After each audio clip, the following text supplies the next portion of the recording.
Yes, welcome back. In the last lecture, we have studied classification of cost. उसमें हमने देखा कि classification was based on relation to end product, direct cost and indirect cost. तो direct cost में मैंने बोला raw material consumed, direct labor and direct expenses. 3 major cost होती है. उसके बाद indirect cost में overheads. इनडायरेक्ट कॉस्ट का दूसरा नाम क्या होता है? ओवरहेड्स, या उसको ऑन कॉस्ट भी बोलते हैं. तो मैंने आपको बताया factory overheads, administration overheads and selling and distribution overheads होते हैं. और जैसे कि new format of cost sheet आया है, उस फॉर्मेट में हम लोग प्रोडक्शन ओवरहेड्स रिलेटेड और जनरल एडमिनिस्ट्रेशन ओवरहेड्स, इन अदर वर्ड्स एडमिनिस्ट्रेशन ओवरहेड्स को दो पार्ट्स में डिवाइड करते हैं, production related and general administration overheads. that you don't have to worry as it will be specified in the question. उसके बाद classification based on behaviour. फिलहाल आज के लेक्चर के लिए इतना इंपॉर्टेंट नहीं है, but next lecture onwards this classification is very important, where in cost can be classified into 3: variable cost, fixed cost and semi variable cost. Variable cost मैंने आपको बोला पर यूनिट सोचना है, फिक्स्ड कॉस्ट अमाउंट वाइज देखो fix रहेगा, और semi variable में मैंने आपको बताया पार्टली फिक्स्ड और पार्टली वेरिएबल होता है. और उसका एग्जाम्पल भी मैंने आपको बताया कि वेरिएबल कॉस्ट पर यूनिट पहले कैसे निकालते हैं और उसके बाद आप उसको फिक्स कॉस्ट को बैलेंसिंग फिगर लेते हैं. आज का अपना टॉपिक है कॉस्ट शीट.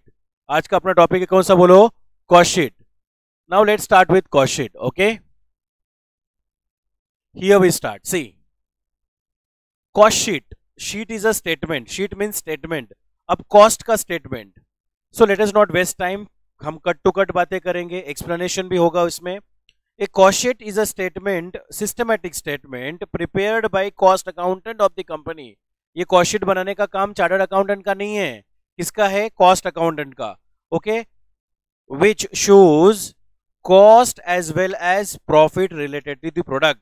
तो उसमें आपको कॉस्ट भी दिखाई देगा और वो प्रोडक्ट ने कितना प्रॉफिट कमा के दिया वो भी आपको दिखेगा. ओके, अब कॉस्ट का मतलब देखो, कॉस्ट का मीनिंग तो मैंने बताया, resource sacrificed for particular cost objective, but this is nothing but, cost is nothing but all expenses actual and notional incurred from raw materials consumed till the finished goods are sold in the market. Raw material की stage से लेके finish goods बेचने तक, इसके बीच में जो भी खर्चा है रॉ मटेरियल के से लेके सेल्स तक, पूरा एक्सपेंस कॉस्ट में आने वाला है. ओके, सो कॉस्ट शीट का रिवाइज्ड फॉर्मेट अपन देखते हैं. Okay, there was old format but 2018 onwards cost sheet का फॉर्मेट चेंज हो गया है. So let us study revised format. Okay, before that very simple, I want to tell you.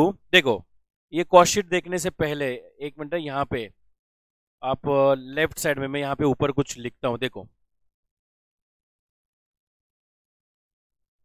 सी, मैं तो बोलना चाहता हूँ यही, कॉस्ट शीट में ना 3 टाइप की डायरेक्ट कॉस्ट आती है. 3 टाइप की डायरेक्ट कॉस्ट कौन सी? Raw material consume, direct wages and direct expenses. फिर 3 टाइप के ओवरहेड्स आते हैं. ओवरहेड्स कौन से हैं? Factory overheads, administration overheads and selling and distribution overheads. तो टोटल 6 टाइप के एक्सपेंसेस आते हैं. आपको कॉस्ट शीट में ना 3 टाइप के स्टॉक्स दिखेंगे. स्टॉक्स. अब स्टॉक कौन कौन से होते हैं आपको बताओ. रॉ मटेरियल स्टॉक होता है, वर्क इन प्रोग्रेस होता है, और फिनिश गुड्स. इनका ओपनिंग स्टॉक, क्लोजिंग स्टॉक दिखेगा, बराबर. और 2 टाइप के इनकम दिखेंगे. Only 2 incomes, mark my words, only 2 incomes in cost sheet. One is sale of scrap और दूसरा सेल ऑफ फिनिश गुड्स. बताओ, तो कॉस्ट शीट में 6 टाइप के एक्सपेंसेस आते हैं, 3 डायरेक्ट कॉस्ट होती है और 3 ओवरहेड्स, 3 टाइप के स्टॉक्स आते हैं और 2 इनकम्स कंसिडर करते हैं. Only 2 incomes. See, this scrap and this scrap is deducted. Scrap को हम रिकवरी ऑफ कॉस्ट मानते हैं.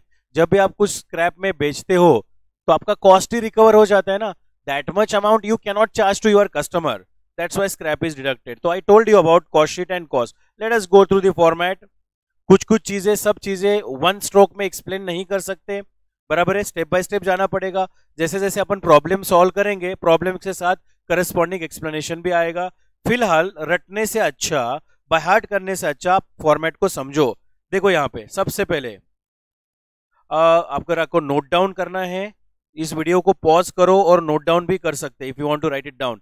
देखो, पहले ऐसा raw material consume, you can see this is the format, everything is written over here. Okay, पहले एक्सप्लेन करता हूं। देखो, सबसे पहले आप रॉ मटेरियल फैक्ट्री में लाओगे, प्रोसेस करने के लिए डालोगे। सो raw material consumption is very important for me. तो देख, मैं टिक मार्क कर रहा हूं, रॉ मटेरियल्स कंज्यूम्ड। और वो कैसे मिलेगा आपको? Opening stock of raw material, add purchases, add carriage inward, उसमें से आप क्लोजिंग स्टॉक माइनस करोगे, तो आपको ये जो सेकंड वाला कॉलम है ना, वो रॉ मटेरियल कंजम्पशन मिलेगा। मैंने 3 कॉलम्स क्यों बनाए कॉस्ट शीट में? 3 कॉलम्स मैंने इसलिए बनाए, इनर मोस्ट कॉलम में बहुत सारे इंडिविजुअल आइटम्स रहेंगे। मान लो फैक्ट्री ओवरहेड्स में 3 to 4 टाइप्स के खर्चे दिए हुए। ओके, सेकंड मेरा मेन कॉलम है टोटल कॉस्ट या टोटल अमाउंट बोलो। थर्ड मेरा पर यूनिट कॉलम है। Okay, see, apart from that, I have to prepare one separate working note where I'm I mean to say quantity produced and quantity sold is very important for me. I'm going to compute quantity produced and quantity sold. Will prepare separate working note. You can show here, cost sheet के ऊपर ही बाजू में लिख सकते थे quantity produced, quantity sold कितना। Okay, so raw material consumed, उसके बाद direct wages, उसके बाद direct expenses। ये सेकेंड कॉलम में मैंने लिखा, मैं फिर से क्रॉस कर रहा हूं। देखो, ये तीनों अमाउंट का मिलता है, बन के मिलता है prime cost. So prime cost is sum total of 3 figures. Which are those 3 figures? Raw material consumed, direct wages and direct expenses. Prime cost के बाद आपको मिलेगा फैक्ट्री ओवरहेड्स। फैक्ट्री ओवरहेड्स मतलब फैक्ट्री के खर्चे। मैंने लास्ट लेक्चर में आपको बताया था डायरेक्ट कॉस्ट, इनडायरेक्ट कॉस्ट में बहुत सारे एग्जांपल्स दिए थे। मैंने उसमें से 3 एग्जांपल्स यहाँ पे लिए हुए हैं। एग्जाम में कभी कभी डायरेक्ट अमाउंट देते हैं या फिर इंडिविजुअल कंपोनेंट्स देंगे, तो आपको आइडेंटिफाई करना पड़ेगा एक्सपेंस में कौन सा फैक्ट्री ओवरहेड्स है, कौन सा एडमिनिस्ट्रेशन ओवरहेड है, कौन सा सेलिंग एंड डिस्ट्रीब्यूशन ओवरहेड है, एक्सेट्रा। मैंने 3 लिए, उनका टोटल यहाँ पे आएगा। प्राइम कॉस्ट में देखो, यहाँ पे मैं ग्रीन पेन से टिक मार्क कर रहा हूँ, प्राइम कॉस्ट में आप फैक्ट्री ओवरहेड्स ऐड करोगे तो आपको मिलेगा ग्रॉस फैक्ट्री कॉस्ट। उसमें वर्क इन प्रोग्रेस का स्टॉक एडजस्ट करते हैं। अच्छा, और एक चीज, स्टॉक एडजस्टमेंट का पर यूनिट कॉलम हम फाइंड आउट नहीं करते। Add opening stock of work in progress less closing stock of work in progress, आपको मिलेगा फैक्ट्री कॉस्ट या वर्क्स कॉस्ट। इसके ऊपर डिटेल एक्सप्लेनेशन हम डिस्कशन करने वाले हैं as to how this stock adjustments are treated. You know, cost sheet chapter में जनरली वैल्यूएशन ऑफ डब्ल्यूआईपी के क्वेश्चंस नहीं आते। There is one topic called as process costing. You know, equivalent production करके एक concept है, उसमें ना opening WIP या closing WIP, rather we say work in progress, semi finish goods का वैल्यूएशन किया जाता है, which consist of some part of material, some part of labour, some part of factory overheads also. वो चैप्टर में अपन detail में देखेंगे, बट फिलहाल as far as cost sheet is concern, ये डिटेल रेडीमेड अमाउंट आपको दिया जाएगा।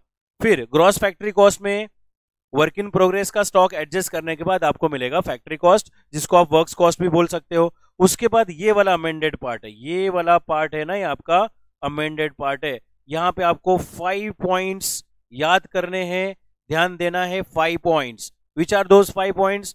पहले ये सब हुआ नहीं करता था, पहले यहाँ पे ना administration overheads as it is हम लिखते थे, और फिर अकाउंटिंग स्टैंडर्ड 2 भी आप पढ़ेंगे तब उसमें पता चलेगा कि administration overheads are not considered as part of cost, बराबर ना। There are some administration overheads not considered as part of cost, but there are administration overheads which are related to production activity. तो इसलिए administration overheads को हमने 2 parts में divide किया, production related and general. तो उसमें से देखो प्रोडक्शन रिलेटेड यहाँ पे आता है 3rd पॉइंट। एनीवेज 5 पॉइंट्स कौन से देखते हैं? पहला देखो, quality control cost, research and development cost. ये 2 कॉस्ट यू नो पुराने वाले कॉस्ट शीट चैप्टर में जनरली नहीं आती थी, बट अभी quality control cost and R&D cost is very important cost. Okay, not necessary कि वो फैक्ट्री रिलेटेड हो, in general quality control cost, research and development, बिना R&D का आपका प्रोडक्ट नहीं बन सकता, it's a continuous process. Okay, तीसरा administration overheads related to production, production related. और उसके बाद ये 4 हो गया। और 5वां पॉइंट, अच्छा तीसरा पॉइंट मैंने मिस किया actually, primary packing. Primary packing, now what do you mean by primary packing? जब वो गुड्स बनते हैं तो उसको इमीडिएट पैक करना पड़ेगा, पैक करना पड़ेगा। टूथपेस्ट का एग्जांपल लेते हैं, और फिर बहुत सारी टूथपेस्ट आने के बाद एक बड़े बॉक्स में पैक करते, वो पैकेजिंग पार्ट है, that's different. I am talking about primary packing. Primary packing, okay, कोई भी प्रोडक्ट को इमीडिएटली पैक करने का कॉस्ट होता है, रिकवरी या स्क्रैप उसमें से माइनस करेंगे। फिर यहाँ पे प्लीज आप ये सोचो मत सर स्क्रैप ऑफ मटेरियल आया तो क्या करने का, सिर्फ स्क्रैप आया तो क्या, सिर्फ वेस्ट आया तो क्या, ये सब धीरे धीरे डिस्कशन होने वाला है। स्क्रैप ऑफ मटेरियल अलग से होता है, उसको हम रॉ मटेरियल कंजम्पशन में माइनस करने वाले हैं अगर वो स्क्रैप ऑफ मटेरियल है तो। और सिर्फ स्क्रैप मतलब वो प्रोसेस होके आया हुआ है। देखो ना, सिर्फ स्क्रैप का मतलब उसमें मटेरियल भी लगा हुआ है, ओके, प्रोसेस करते हुए वो खराब हो गया, उसमें मटेरियल भी आया, वर्कर लोगों ने भी काम किया है, और कुछ फैक्ट्री ओवरहेड्स का भी उसमें पार्ट आएगा, तो इसलिए ये स्क्रैप यहां से माइनस करेंगे, तब जाकर आपको मिलेगा कॉस्ट ऑफ प्रोडक्शन। तो विच 5 points should be kept in mind? Quality control cost, research and development cost, primary packing, administration overheads related to production, और रिकवरीज या स्क्रैप माइनस करना है, फिर आपको मिलेगा कॉस्ट ऑफ प्रोडक्शन। उसमें आप स्टॉक एडजस्ट करो, किसका? फिनिश गुड्स का। Add opening stock of finish goods less closing stock of finish goods. इसको पर यूनिट कॉलम अपन नहीं निकालते, generally we don't do that. फिर कॉस्ट ऑफ गुड्स सोल्ड मिलेगा, ऑब्वियसली ये वाले पोर्शन तक आपको कितना क्वांटिटी प्रोड्यूस किया उसका खर्चा मिला, क्वांटिटी प्रोड्यूस में opening stock of finish goods add करो, closing stock of finish goods minus करो, आपको कॉस्ट ऑफ गुड्स सोल्ड मिलेगा। ये ट्रेडिंग अकाउंट वाला कॉस्ट ऑफ गुड्स सोल्ड है। ये ट्रेडिंग अकाउंट वाला में जो कॉस्ट ऑफ गुड्स सोल्ड होता है ना, वो हाँ ऑफकोर्स उसमें थोड़ा सा फर्क आता है, फाइनेंशियल अकाउंटिंग के प्रिंसिपल्स अलग है, कॉस्टिंग के प्रिंसिपल्स अलग है, बट जो आप करते हो ना सेल्स माइनस ग्रॉस प्रॉफिट, ये वाला कॉस्ट ऑफ गुड्स सोल्ड होता है। उसके बाद एडमिनिस्ट्रेशन ओवरहेड्स जनरल, तो प्रोडक्शन रिलेटेड मैंने ऊपर लिखे थे, यहाँ पे देखो प्रोडक्शन रिलेटेड ये वाले जनरल है। Selling and distribution expenses, marketing expenses, advertisement, carriage outward, all sales related expenses will be jot down here. फिर आपको मिलेगा टोटल कॉस्ट, जिसको कॉस्ट ऑफ सेल्स बोलते हैं, गुड्स बेचने का खर्चा, आप उसमें प्रॉफिट ऐड करो, you will get sales. Generally question में सेल्स देते हैं, सेल्स में से कॉस्ट माइनस किया तो profit can be taken as a balancing figure. This is format of cost sheet. अब गो थ्रू करो, raw material consume, direct wages, direct expenses, you will gate prime cost में factory overheads add करो, factory overheads add करने के बाद gross factory cost मिलता है, उसमें आप opening stock of WIP add करो, closing stock of WIP minus करो, you will get factory cost. Factory cost के बाद 5 important points, which are those important points? Number 1 quality control cost, research and development cost, primary packing आएगा, okay, administration overheads related to production, उसमें recovery या scrap minus करो, फिर आपको मिलेगा cost of production. Cost of production में क्या add करोगे? Opening stock of finish goods, फिर उसमें से closing stock of finish goods minus करोगे, फिर you will get cost of goods sold. Add administration overheads general nature का, क्वेश्चन में स्पेसिफाई करेंगे, नहीं स्पेसिफाई किया तो पूरे एडमिनिस्ट्रेशन ओवरहेड्स को आप जनरल मान सकते हो, प्रोडक्शन रिलेटेड उनको देना पड़ेगा क्वेश्चन में। Total cost on safer side you can write a note कि administration overheads are treated as general in nature, something like this. Total cost, उसमें कॉस्ट ऑफ सेल्स ऐड करो, फिर आपको प्रॉफिट मिलेगा। टोटल कॉस्ट में profit add करो, आपको sales मिलेगा, okay. This is format of cost sheet. अगर बाजू में अगर रफ में लिखना है तो मैं यहाँ पे ऐसे लिख सकता हूँ, यू कैन सी हियर, सी सबसे पहले रॉ मटेरियल कंज्यूम्ड, उसमें क्या ऐड करूंगा? डायरेक्ट वेजेस, डायरेक्ट वेजेस में डायरेक्ट एक्सपेंसेस ऐड करूंगा, डायरेक्ट एक्सपेंस ऐड किया तो प्राइम कॉस्ट मिलेगा। आप ऐसा लिख सकते हो रफ में याद करने के लिए। Add factory overheads, factory overheads add करने के बाद मिलता है मुझे gross factory cost. Gross factory cost में क्या ऐड करने का? ओपनिंग WIP, क्या लेस करने का? Closing WIP, closing WIP minus किया तो आपको क्या मिलेगा? फैक्ट्री कॉस्ट बोलो या works cost, you can say. See there are lot of discussions as to WIP का क्वांटिटी, इक्विवेलेंट प्रोडक्शन वगैरह, वो स्टेप बाय स्टेप अपन डिस्कस करेंगे, okay. I want to solve 1 or 2 questions, उसके बाद वो सब अपन कर सकते हैं। वर्क कॉस्ट में आपको 5 टाइप की कॉस्ट ऐड करनी है, बट 5 पॉइंट्स याद रखने हैं, बट मैं यहाँ पे सिर्फ ना एडमिन ओवरहेड्स ऐड करता हूँ, दैट टू प्रोडक्शन रिलेटेड, और चाहिए तो क्वालिटी कंट्रोल, इससे आपको याद आएगा, क्वालिटी कंट्रोल वाली कॉस्ट ऐड की, फिर आपको मिलेगा क्या मिलेगा? Cost of production. Cost of production में क्या ऐड करेंगे? Opening stock of finish goods add करेंगे, क्या माइनस करेंगे? Closing stock of finish goods. तो ये स्टॉक एडजस्ट करने के बाद मिलता है कॉस्ट ऑफ सेल्स। अब कॉस्ट ऑफ सेल्स में क्या ऐड करेंगे आप लोग? कॉस्ट ऑफ गुड्स सोल्ड मिलेगा। कॉस्ट ऑफ गुड्स सोल्ड में क्या ऐड करोगे? एडमिनिस्ट्रेशन ओवरहेड्स, कौन से? जो जनरल टाइप के है। फिर और क्या ऐड करोगे? Selling and distribution overheads. फिर मिलेगा टोटल कॉस्ट, या कॉस्ट ऑफ सेल्स, उसमें आप क्या ऐड करोगे, प्रॉफिट, तब जाकर आपको सेल्स मिलेगा। आप ऐसा लिख के रखो अपने अंडरस्टैंडिंग के लिए। ओके, याद आएगा। रॉ, ऐसा याद करो ना, raw material consumed at direct wages, direct expenses, prime cost at factory overheads, gross factory cost at opening stock of WIP less closing stock of WIP, factory cost या works cost, administration overheads related to production, quality control, R&D cost, you will get cost of production. Add opening stock of finished goods less closing stock of finished goods, you will get cost of goods sold. Then administration overheads, general type के selling and distribution overheads आपको मिलेगा total cost, और उसके बाद total cost में आप profit add करो, फिर sales मिलेगा। ओके, देयर आर कुछ इंपॉर्टेंट पॉइंट्स है जो हमें डिस्कस करने हैं अभी कभी। आप इसको कुछ लोग इसको रट्टा मारते हैं और एग्जाम में भी फुल मार्क्स मिल जाता है कभी कभी। क्यों?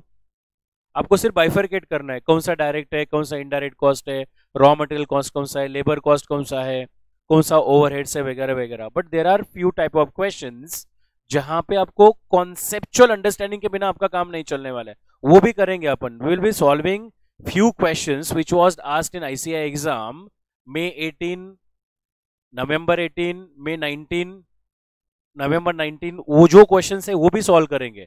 उसका अलग से मैं आप एक वीडियो लेक्चर बनाऊंगा, आप उसमें देखो, बहुत सारे इंपॉर्टेंट पॉइंट्स है। आज के सेशन में कुछ छोटे छोटे क्वेश्चन है जहां पे कॉस्ट शीट बनाते कैसे आपको थोड़ा समझ में आएगा कि कॉस्ट शीट ऐसे बनाया जाता है। तो आप ये फॉर्मेट कॉपी कर सकते हो। ओके,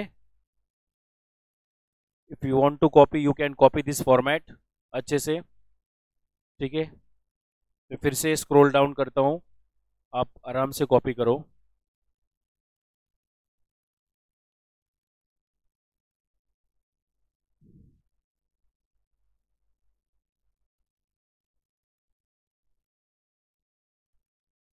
ठीक है, now let us discuss few important points, बहुत ही ज्यादा इंपॉर्टेंट है। अगेन, इंपॉर्टेंट पॉइंट डिस्कस करने से पहले try to memorise, try to remember cost sheet का फॉर्मेट। आप वो सोचो, मतलब फॉर्मेट कहां से कहां है, और सिंपल चीज है, देखो ऑर्डर में एकदम। रॉ मटेरियल कंज्यूम पहले, रॉ मटेरियल कंज्यूम पहले है, रॉ मटेरियल कंज्यूम, फिर वो रॉ मटेरियल मशीन में डालने के बाद लेबर काम करेंगे, कुछ डायरेक्ट एक्सपेंसेस भी चार्ज करने पड़ेंगे, तो प्राइम कॉस्ट, उसके बाद फैक्ट्री के खर्चे, फैक्ट्री के बाद बाकी के खर्चे है प्रोडक्शन रिलेटेड, फिर आपको कॉस्ट ऑफ प्रोडक्शन मिलता है, फिर stock, opening stock, closing stock adjust करो, उसके बाद फिर indirect expenses like administration overheads, general type के, सेलिंग एंड डिस्ट्रीब्यूशन, फिर मिलेगा टोटल कॉस्ट, बाद में गुड्स बेच दो। तो रॉ मटेरियल से लेके सेल्स तक पूरा कवर हो रहा है उसी ऑर्डर में। So not a big deal, bye practice आपको याद हो जाएगा। This working note is very important बच्चों।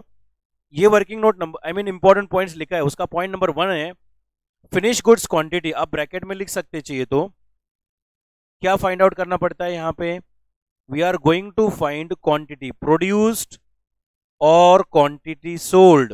We are going to find quantity produced और क्वांटिटी सोल्ड, क्वांटिटी प्रोड्यूस्ड और क्वांटिटी सोल्ड। आप देख सकते हैं मैंने क्वांटिटी फिनिश गुड्स क्वांटिटी वाला ट्रेडिंग अकाउंट बनाया है। डेबिट साइड में opening stock of finish goods है, quantity produced of finish goods है, क्रेडिट साइड में क्वांटिटी सोल्ड है, और फिर closing stock of raw material भी है। ओके, अब ये अच्छे से समझ लो, मैं एक दो एग्जांपल देता हूं, चाहिए तो दोनों एग्जांपल आप लिखो। ओके, पॉइंट नंबर 1 के नीचे आजू बाजू किधर भी लिखो, समझो दो एग्जांपल देता हूं। How to compute this quantity, मैं राइट साइड में लिख रहा हूं, ऊपर देखो आप बराबर से। एग्जांपल नंबर 1 समझो, I am talking about finish goods quantity. Finish goods quantity, opening stock finish goods का है, समझो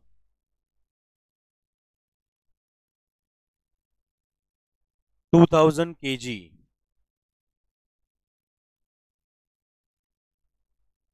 इस साल आपने क्वांटिटी प्रोड्यूस किया 18,000 kg प्रोड्यूस किया। फिर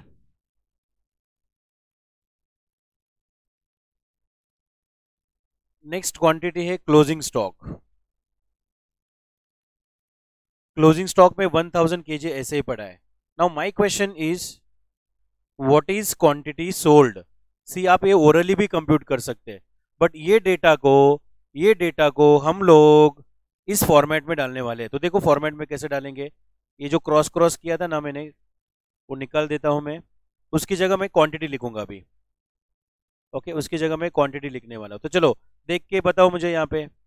opening stock quantity finish goods, देखो ना एग्जांपल में कितना है 2000 kg। सो आप पहले यहाँ पे 2000 kg लिखेंगे।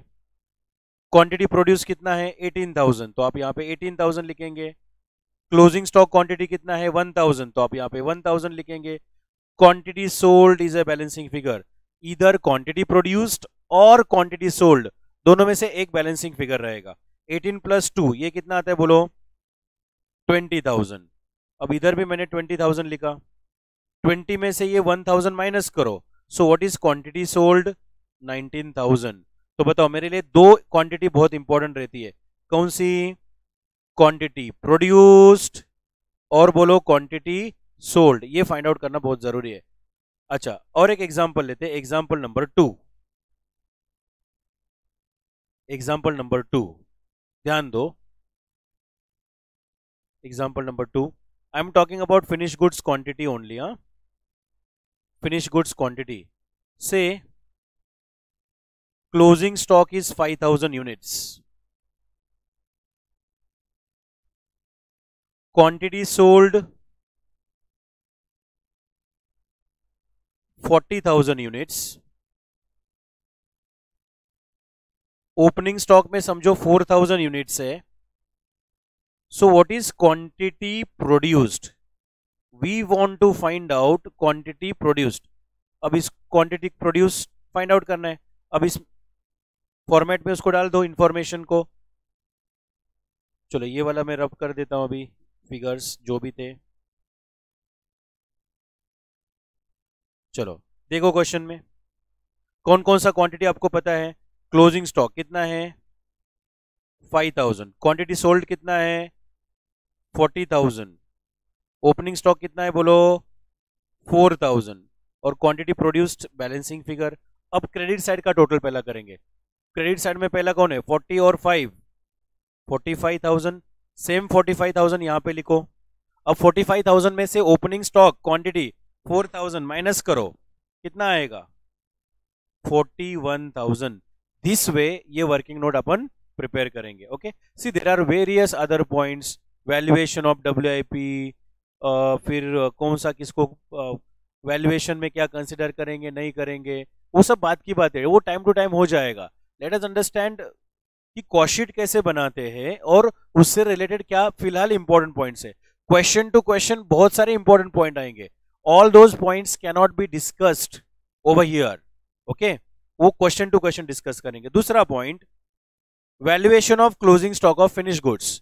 देखो यहाँ पे जो closing stock of finish goods लिखा है ना, ये वाला मैं इसकी बात कर रहा हूं। इसका वैल्यू आपको कैसा फाइंड आउट करना है पता है? सी क्लोजिंग स्टॉक क्वांटिटी, जो भी आपके क्लोजिंग स्टॉक के यूनिट्स होंगे into cost of production per unit. Generally closing stock का वैल्यू क्वेश्चन में नहीं देंगे, क्यों? हम लोग फीफो मेथड एज्यूम करते हैं। FIFO first in first out. देखो यहाँ पे लिखा है मैंने FIFO first in first out. पुराना क्वांटिटी पहले बेच दिया होगा, सो जो क्लोजिंग स्टॉक बचा होगा it must be out of current year's production. नो, तो करंट ईयर प्रोडक्शन में cost of production per unit कितना था उससे मल्टीप्लाई करें। यहां देखो ऊपर, इधर देखो, इधर अभी फॉर एग्जांपल के तौर पे अपन देख सकते हैं। यहां पे समझो, इधर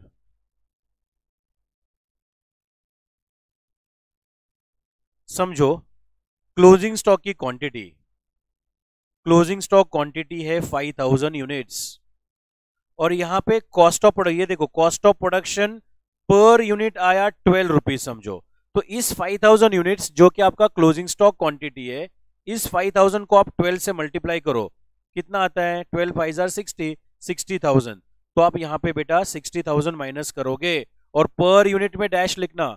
रिमेंबर, स्टॉक कॉलम्स के लिए per unit is not at all important, stock adjustment के लिए पर यूनिट कॉलम निकालना ही नहीं, तो 60,000 यहाँ पे माइनस करेंगे। तो याद रखो, tell me closing stock of finish goods, question में वैल्यू दिया जाएगा, दिया तो अच्छी बात है, नहीं दिया तो आप ऐसा फाइंड आउट करोगे। तो दूसरा पॉइंट मैंने बताया valuation of closing stock, this is nothing but closing stock quantity into cost of production per unit. और एक चीज कॉस्ट शीट में देखो ऊपर पर unit column, see per unit column, ये पर यूनिट कॉलम कैसे फाइंड आउट करेंगे? चलो एक क्वेश्चन पूछता हूं, देखो यहां पे लिखता हूं मैं, समझो रॉ मटेरियल कॉस्ट मेरी, raw material consumed 1 lakh rupees है और पूरे साल भर में अपन ने 10,000 यूनिट्स प्रोड्यूस किए फिनिश्ड गुड्स के, तो ऑब्वियसली 1 लाख को आप 10,000 से डिवाइड करोगे, तो 10,000 से डिवाइड करोगे तो ₹10 पर यूनिट आएगा।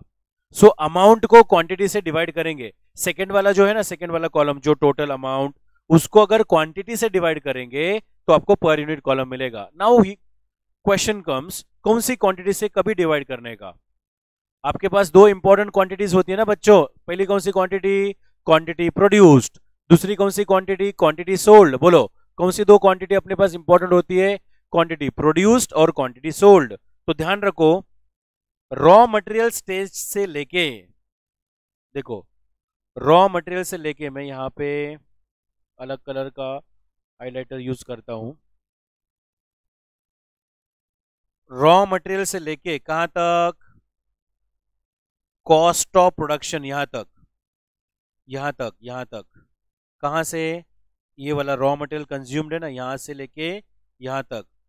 अगर पर यूनिट कॉलम चाहिए तो आप किससे डिवाइड करोगे पता है, क्वांटिटी प्रोड्यूस से डिवाइड करोगे। किससे डिवाइड करोगे, क्वांटिटी प्रोड्यूस्ड। और कॉस्ट ऑफ गुड्स सोल्ड से लेके सेल्स तक, अगर ये पर यूनिट चाहिए आपको, पर यूनिट, ये वाला पर यूनिट चाहिए, तो आप क्वांटिटी सोल्ड से डिवाइड करोगे। रीजन बहुत सिंपल है बच्चों, इधर जो कॉस्ट इनकर करते हैं ना, raw material, factory rent, direct wages, worker काम कर रहे हैं। See not only quantity produced, actually WIP रहता है ना, वर्क इन प्रोग्रेस, उसका क्वांटिटी भी इंपॉर्टेंट रहता है, बट फिलहाल कॉस्ट शीट के क्वेश्चन में वर्क इन प्रोग्रेस की क्वांटिटी नहीं दी जाएगी। दिया तो कैसा करने का, उसके ऊपर सेपरेट डिस्कशन आएगा। फिलहाल ऐसा याद रखो ना, जो क्वांटिटी हम प्रोड्यूस कर रहे हैं उसके लिए सब खर्चा आता है। कहां से, रॉ मटेरियल कंज्यूम से लेके कॉस्ट ऑफ प्रोडक्शन तक। तो बताओ रॉ मटेरियल कंज्यूम से लेके कॉस्ट ऑफ प्रोडक्शन तक कौन सी क्वांटिटी से डिवाइड करेंगे हम लोग, क्वांटिटी प्रोड्यूस्ड। और कॉस्ट ऑफ गुड्स सोल्ड से लेके सेल्स तक, which quantity is relevant, quantity sold is relevant, because all these expenses, advertisement etc will be recovered from quantity sold। जो क्लोजिंग स्टॉक में क्वांटिटी है उसको एडवर्टाइजिंग, वैसे भी आप बताओ closing stock of finish goods profit and loss account के ऊपर ही आता है ना, तो उसमें indirect cost profit and loss account वाली कुछ भी नहीं आती। Okay, so that quantity sold is important. तो ये यहाँ पे लिखा है थर्ड पॉइंट में, to find out cost per unit column. See per unit cost निकालना भी बहुत जरूरी है वैल्यूएशन पर्पस के लिए। To find cost per unit क्या करने को बोलते हैं फिर, रॉ मटेरियल से लेके cost of production divide by quantity produced, and then cost of goods sold से लेके सेल्स तक आप क्वांटिटी सोल्ड से डिवाइड करो। So tell me, to find out cost per unit column, conclusion is beginning से लेके कॉस्ट ऑफ प्रोडक्शन तक quantity produce से डिवाइड करो, और कॉस्ट ऑफ गुड्स सोल्ड से लेके सेल्स तक क्वांटिटी सोल्ड से डिवाइड करो। अब क्वेश्चन में बहुत सारे आइटम्स दिए जाएंगे, factory rent, goodwill written of, preliminary expenses return of, bad debts, cash discount, office rent, director fees, drawing office salary, counting office salary, opening stock of raw material etcetera etcetera. उसमें से आपको वो सब items of expenses आपको select करने हैं जो costing में आते ही नहीं। सो मैंने फोर्थ इंपॉर्टेंट पॉइंट यहां पे लिखा है, this is applicable for cost sheet also and this is applicable for entire costing subject. आप देख सकते हो यहाँ पे मैंने कुछ 5 इंपॉर्टेंट पॉइंट्स लिखे, इसके अलावा और कुछ भी आएंगे वो स्टेप बाय स्टेप अपन डिस्कस करेंगे, बट याद करने के लिए आसान है। Expenses to be excluded in costing, क्या हेडिंग दिया मैंने, बोलो expenses to be excluded in costing, मतलब ये खर्चे कॉस्टिंग में हम लिखने वाले नहीं है, कॉस्टिंग में कभी आएगा ही नहीं। क्यों, रीजन भी है। जैसे पहला, एक्सपेंसेस नॉट इनकर्ड और not related to product. Donation देते हो, कंपनी या फर्म किसी को डोनेशन देता है, डोनेशन दिया है तो ही प्रोडक्शन होगा क्या, नहीं, तो प्रोडक्ट और डोनेशन का कोई लेना देना नहीं। Gift, charity, these are the expenses which are not related to product, hence it should be ignored. Abnormal losses like loss by fire, loss by theft, abnormal type के खर्चे हैं, बराबर है ना, ये तो बिजनेस सी। Abnormal cost is all, cost बोलो या abnormal losses, these are the losses which are going to be borne by business itself, company को खुद वो सफर करना पड़ता है। ओके, तीसरा point, fictitious and intangible assets written off like preliminary expense written off, goodwill written off, these are just book entries, book entries है, actual outflow है ही नहीं, इसलिए कॉस्टिंग में उसको इग्नोर करेंगे। हाँ, ये सब फाइनेंशियल अकाउंटिंग में लिखते हो. Donation, there is one section in income tax act section 80g 80gg. I think this is the section, if I am not wrong, जहाँ पे donation to political party, या there are certain donations like donation to chief minister relief fund, prime minister relief fund, etc. These are allowable as business expenditure, not business expenditure as such, deduction under chapter 6A. उसका special deduction मिलता है, वो financial accounting में देखा जाए. In fact financial accounting में profit and loss account में ये सब खर्चे दिखाते हैं. फिर आप इनकम टैक्स पर्पस के लिए कुछ एक्सक्लूड करते हो, कुछ इंक्लूड करते हो, वो अलग बात है, बट कॉस्टिंग में ये कंसिडर अपन नहीं करते. चौथा point, expenses incurred after earning profit. अभी प्रॉफिट कमाने के बाद जो खर्चे होंगे उसका कॉस्ट से कुछ लेना देना नहीं. प्रोडक्ट तो बन चुका है, प्रोडक्ट तो सेल हो चुका है, उसके बाद प्रॉफिट के बाद जो खर्चे आते हैं, income tax, provision for tax, ये सब नहीं आएगा. Fifth point, financial expenses and losses. Financial expense and losses actually चौथे टाइप का ओवरहेड है. मैंने आपको ओवरहेड्स बताते वक्त 3 बताए. कौन कौन से? Factory overheads, administration overheads, selling and distribution overheads. चौथा ओवरहेड होता है फाइनेंशियल ओवरहेड्स या फाइनेंशियल कॉस्ट. वैसे फाइनेंशियल ओवरहेड्स का और कॉस्टिंग का कुछ लेना देना नहीं है. तो देखो क्या क्या इग्नोर करेंगे आप लोग. Interest on loan, interest on debenture, bad debts, cash discount. These are financial expenses and losses, have no connection with the product as such, hence it will be totally ignored in costing. But there is debate.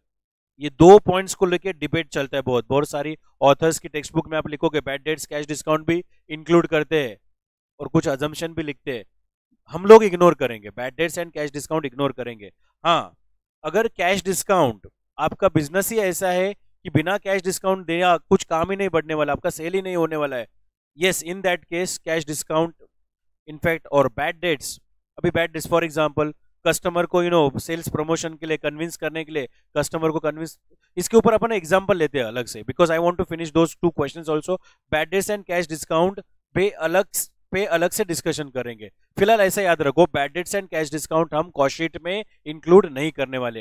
हाँ, question में बता दिया कि भाई एक cash discount, it is compulsory to give cash discount, या बिना cash discount का आपका एक्टिविटी नहीं होने वाला है. In that particular case bad debts and cash discount को आप सेलिंग एंड डिस्ट्रीब्यूशन ओवरहेड्स में लिख सकते हो, बट गिवन अ चॉइस कुछ नहीं बोला तो हम हमेशा इग्नोर करेंगे. सो कॉस्ट शीट से रिलेटेड कुछ इंपॉर्टेंट पॉइंट्स थे, मैंने डिस्कस किए. आपको कॉस्ट शीट का फॉर्मेट भी बता दिया. Okay, direct cost, indirect cost वगैरह आते हैं, बराबर है. ये बहुत ज्यादा इंपॉर्टेंट था, कौन कौन से खर्चे एक्सक्लूड करेंगे. कॉस्ट शीट में 3+3 6 टाइप के एक्सपेंसेस आते हैं, 3 टाइप की डायरेक्ट कॉस्ट, 3 टाइप की इनडायरेक्ट कॉस्ट आती है, फिर 3 टाइप की स्टॉक एडजस्टमेंट आती है. अब 3 टाइप के स्टॉक्स भी होते हैं ना, raw material stock, work in progress and finish goods. उसके बाद 2 टाइप्स ऑफ सेल्स आते हैं. सेल ऑफ स्क्रैप मैंने क्यों माइनस किया, यहाँ पे देखो, रिकवरीज ऑफ स्क्रैप अपन माइनस करते, क्यों? टू दैट एक्सटेंट अपनी कॉस्ट रिकवर हो जाती है, इसलिए सेल ऑफ स्क्रैप अपन कंसिडर करते हैं. तो that's all about cost sheet chapter as such. Basic intro lecture जहां पे हमने कॉस्ट शीट का फॉर्मेट सीखा और कुछ important points related to cost sheet, like cost per unit कैसा फाइंड आउट करने का, क्लोजिंग स्टॉक का वैल्यू कैसा निकालने का, या फिर expenses to be excluded in costing. और भी question to question detail explanation आएगा, तभी अपन देखते हैं. Okay, now we are going to solve 1 और 2 क्वेश्चंस. ओके, यहां तक चाहिए तो फिर से वीडियो देखो आप और ट्राई टू अंडरस्टैंड कि कॉस्ट शीट क्यों बनाते हैं. ओके, एकदम लॉजिकल व्यू में आप अच्छे से इसको याद कर सकते हो. नाउ विल सॉल्व 1 और 2 क्वेश्चंस. ठीक है, बिफोर दैट फिर से एक बार कॉस्ट शीट का फॉर्मेट बोलते हैं. रफ वाला फॉर्मेट जो बाजू में लिखा है ना मैंने, यहाँ पे बोलो क्या है. सबसे पहले raw material consumed, direct wages, direct expenses, you will get prime cost, add factory overheads, you will get gross factory cost, add opening stock of WIP less closing stock of WIP, you will get what? Factory cost, जिसको works cost भी बोलते हैं. add administration overheads related to production. वो 5 point important है. 5 point कौन से है? Quality control cost, research and development cost, admin overheads related to production, primary packing और सेल ऑफ स्क्रैप माइनस करना है. आपको मिलेगा cost of production. Cost of production में opening stock of finish goods add करो, उसमें से closing stock of finish goods subtract करो, you will get cost of goods sold. Add selling and distribution overheads, add administration overheads which are general in nature, you will get total cost. Total cost में profit add करो, sales मिलेगा. Generally sales में से profit, I know you know sales में से total cost subtract करते हैं ना, तब जाकर आपको प्रॉफिट मिलता है. In other words profit may be taken as a balancing figure. Okay, now let's do 2 questions. Okay, देखते हैं कितने क्वेश्चंस कर सकते हैं.